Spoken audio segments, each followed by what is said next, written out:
నమస్కారం. Q6 news తెలుగుకి స్వాగతం. హెడ్లైన్స్ చూద్దాం.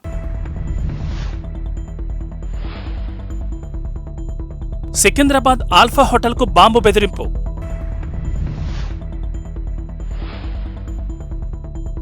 విమానం టేకాఫ్ ఆలస్యం.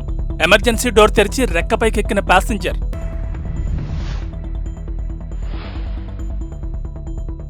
ఏపీ ఉద్యోగార్థులకు ఓ గుడ్ న్యూస్. త్వరలో డిఎస్సి నోటిఫికేషన్ ఇచ్చేందుకు సిద్ధమవుతున్న ఏపీ ప్రభుత్వం.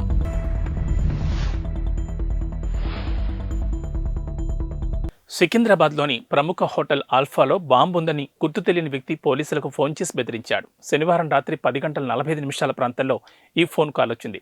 ఈ ఫోన్ కాల్తో అప్రమత్తమైన పోలీసులు వెంటనే ఆల్ఫా హోటల్కు చేరుకున్నారు. కస్టమర్లను, సిబ్బందిని బయటికి పంపించి తనిఖీలు చేపట్టారు. బాంబు స్క్వాడ్ను పిలిపించి దాదాపు 2 గంటల పాటు క్షుణ్ణంగా శోధించారు.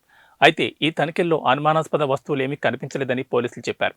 హోటల్లో ఎలాంటి పేలుడు పదార్థం లేదని, ఎవరో ఆకతాయితనంతో ఫోన్ చేసుంటారని చెప్పారు. ఫోన్ చేసింది ఎవరని దర్యాప్తు చేయగా ఖమ్మం జిల్లాకు చెందిన వ్యక్తి అని తేలింది. నిందితుడికి సంబంధించి పూర్తి వివరాలపై ఇంకా ఆరా తీస్తున్నట్లు పోలీసులు చెప్పారు. విమానం ఎంతకీ బయలుదేరట్లేదని చిరాకుపడ్డ ఓ ప్రయాణికుడు ఎమర్జెన్సీ డోర్ తెరుచుకుని రెక్కపై ఎక్కి హల్చల్ సృష్టించాడు. గురువారం మెక్సికో సిటీ ఇంటర్నేషనల్ ఎయిర్పోర్ట్లో ఈ ఘటన జరిగింది. ఏరో మెక్సికోకు చెందిన AM 672 విమానం గురువారం ఉదయం 8:42 గ్వాటమాలాకు బయలుదేరాల్సి ఉంది. అయితే కొన్ని కారణాల వల్ల విమానం 4 గంటల పాటు ఆలస్యంగా బయలుదేరాల్సి వచ్చింది. ఈలోపు ప్రయాణికుల్లో ఒకరు తీవ్ర అసహనానికి గురయ్యారు. చివరికి విమానం ఎమర్జెన్సీ డోర్ తెరుచుకుని రెక్కపైకి ఎక్కేశాడు. ఇది చూసి కంగుతిన్న సిబ్బంది వెంటనే తేరుకుని అతన్ని అదుపులోకి తీసుకున్నారు. ఆ తర్వాత స్థానిక పోలీసులకు అప్పగించారు.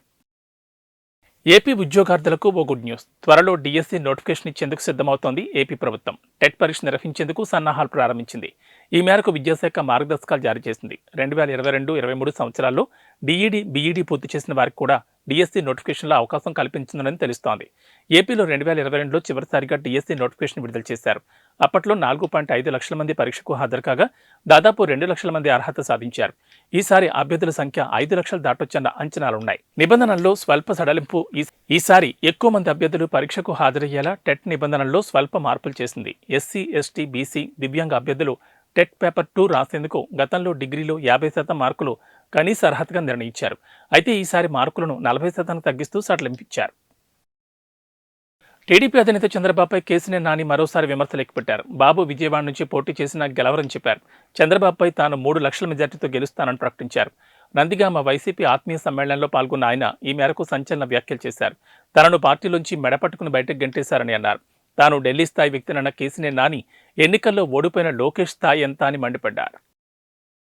భారత టెన్నిస్ రంగంలో ఇవాళ సంబరాలు మిన్నంటున్నాయి. సీనియర్ ఆటగాడు రోహన్ బోపన్న ఆస్ట్రేలియన్ ఓపెన్లో డబుల్స్ విజేతగా నిలవడమే అందుకు కారణం. 43 ఏళ్ల వయసులో ఓ గ్రాండ్ స్లామ్ టోర్నీలో విజేతగా నిలవడం మామూలు విషయం కాదు. మాథ్యూ ఎబ్డిన్తో కలిసి ఇవాళ ఆ ఘనకార్యాన్ని సాకారం చేసిన రోహన్ బోపన్న ఆస్ట్రేలియన్ ఓపెన్లో పురుషుల డబుల్స్ విభాగం టైటిల్ కైవసం చేసుకున్నాడు. ఈ నేపథ్యంలో రోహన్ బోపన్నపై ప్రశంసల వర్షం కురుస్తోంది. ప్రధాని నరేంద్ర మోడీ నుంచి ప్రముఖ వ్యాపారవేత్త ఆనంద్ మహీంద్ర వరకు అందరిది ఒకటే మాట, ప్రతిభకు వయసు అడ్డంకి కాదు అన్నదే అందరి అభిప్రాయం. అంబులెన్స్ అందుబాటులో లేకపోవడంతో భార్య మృతదేహాన్ని 20 కిలోమీటర్లు మోసుకెళ్లాడో భర్త. ఒడిశాలోని కోరాపుట్ జిల్లాలో జరిగిన ఈ ఘటనకు సంబంధించిన ఫోటోలు, వీడియోలు సోషల్ మీడియాకెక్కి భర్త దయనీయ స్థితిని బయటపెట్టాయి.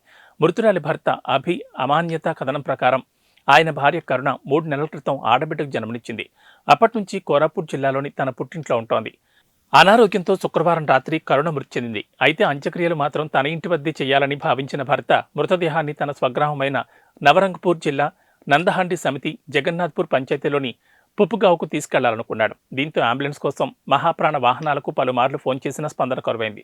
మరో వాహనంలో తరలించేందుకు డబ్బులు లేకపోవడంతో నిన్న ఉదయం కరుణ మృతదేహాన్ని కుటుంబ సభ్యుల సాయంతో 20 కిలోమీటర్లు మోసుకెళ్లాడు. ముఖ్యమంత్రి రేవంత్ రెడ్డి, మాజీ సీఎం కేసీఆర్లను ఓడించిన కామారెడ్డి బీజేపీ ఎమ్మెల్యే కాటిపల్లి వెంకటరమణారెడ్డి మరోసారి పతాక శీర్షికలో నిలిచారు. ఎన్నికల్లో గెలిచి రికార్డు సృష్టించిన వెంకటరమణారెడ్డి ఆ తర్వాత ఆయన మాట్లాడే విధానం కూడా అందరినీ ఆకట్టుకుంటోంది. తాజాగా రోడ్డు విస్తరణ పనుల్లో అడ్డుగా వచ్చిన తన ఇంటిని కూడా కూల్చేసి ప్రజల మన్ననలు పొందారు. ఆయన ఎమ్మెల్యేగా గెలిచిన తర్వాత కామారెడ్డి పట్టణంలో రోడ్ల విస్తరణపై ప్రత్యేక దృష్టి సారించారు. అయితే ఈ పనులకు తన ఇల్లు అడ్డుగా వస్తున్నట్లు గుర్తించిన ఆయన వెంటనే తన ఇంటిని ఖాళీ చేసి మరో చోటుకు మారారు. ఆ తర్వాత తన ఇంటిని కూల్చేశారు. రోడ్డు విస్తరణ పనులకు మీ ఇల్లు అడ్డుగా ఉందని R&B అధికారులు చెప్పడంతో తన ఇల్లు కూల్చివేతకు వెంకటరమణారెడ్డి సిద్ధమని చెప్పారు. గల్ఫ్ ఆఫ్ ఎడెన్లో హౌతీ తిరుగుబాటుదారుల దాడులు కొనసాగుతున్నాయి. తాజాగా 22 మంది భారతీయులు, ఒక బంగ్లాదేశీ వ్యక్తి ఉన్న ఓ నౌకపై హౌతీ రెబెల్స్ భీకర దాడి చేశారు. ఎంవి మార్లిన్ లువండా అనే ఈ వాణిజ్య నౌకపై హౌతీ తిరుగుబాటుదారులు యాంటీషిప్ మిసైల్ను ప్రయోగించారు. క్షిపణి దాడితో దెబ్బతిన్న వాణిజ్య నౌక సముద్రంలో నిలిచిపోయింది. క్రూడాయిల్ను శుద్ధి చేసే క్రమంలో ఉత్పత్తి అయ్యే నాఫ్తా పదార్థాన్ని ఈ నౌకలో రవాణా చేస్తున్నారు.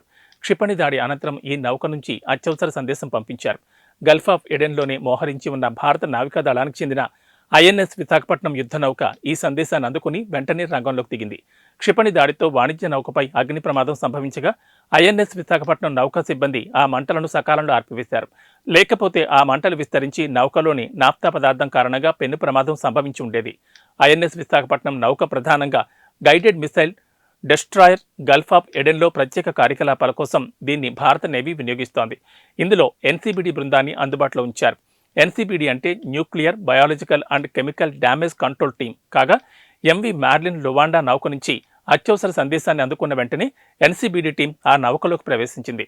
వెంటనే అగ్ని కెళ్లను అదుపులోకి తీసుకొచ్చింది. నౌకలోని సిబ్బంది అంతా క్షేమంగా ఉన్నారని ప్రకటించింది. వారికి అవసరమైన సాయాన్ని అందించింది. హైదరాబాద్ పంజాగుట్టలో ఓ వ్యక్తి మద్యం సేవించి కారు నడుపుతూ బీభత్సం సృష్టించాడు. అడ్డు వచ్చిన వారిని ఢీకొంటూ వెళ్లిపోతున్న వ్యక్తిని స్థానికులు అడ్డుకున్నారు. అతడికి దేహశుద్ధి చేశారు. వ్యక్తిని అదుపులోకి తీసుకుని పోలీస్ స్టేషన్ తరలించారు. శుక్రవారం రాత్రి సమయంలో ఒక వ్యక్తి నిర్లక్ష్యంగా వాహనాన్ని నడుపుతూ పాదచారులపైకి దూసుకెళ్లాడు. తన కారు బానెట్పై యువకుడిని ఈడ్చుకెళ్లాడు. స్మార్ట్ బజార్కి ఎదురుగా ఉన్న పంజాగుట్ట జంక్షన్లో ట్రాఫిక్లో కొన్ని మీటర్ల వరకు తన కారు బానెట్పై ఈడ్చుకెళ్లాడు. కారును ఆపడానికి అక్కడ ఉన్నవారు ప్రయత్నించారు. అయినప్పటికీ ఆపకుండా వెళ్లిపోయాడు. ఎట్టకేలకు డ్రైవర్ను ప్రజలు అడ్డుకుని చితకబాదారు. అనంతరం కేసు నమోదు చేసిన పోలీసులకు అప్పగించారు. నిందితుడు కూడా తప్పించుకునే ప్రయత్నంలో గాయపడ్డాడు. పంజాగుట్ట ఎస్హెచ్ఓ ఈ సంఘటనను సుమోటోగా స్వీకరించి మానవ ప్రాణాలకు హాని కలిగించేలా నిర్లక్ష్యంగా డ్రైవింగ్ చేయడం, నంబర్ ప్లేట్ తారుమారు చేసినందుకు నిందితులపై ఎఫ్ఐఆర్ నమోదు చేశారు.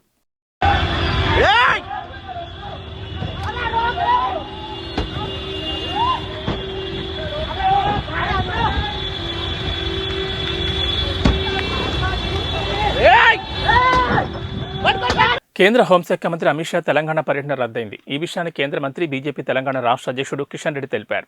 షెడ్యూల్ ప్రకారం ఈ నెల 28న ఆదివారం పర్యటించాల్సి ఉంది. పలు అత్యవసర పనులతో పర్యటన వాయిదా పడిందని ఆయన తెలిపారు. ఈ క్రమంలో కరీంనగర్, మహబూబ్ నగర్, హైదరాబాద్ సమావేశాలను వాయిదా వేసినట్లు తెలిపారు.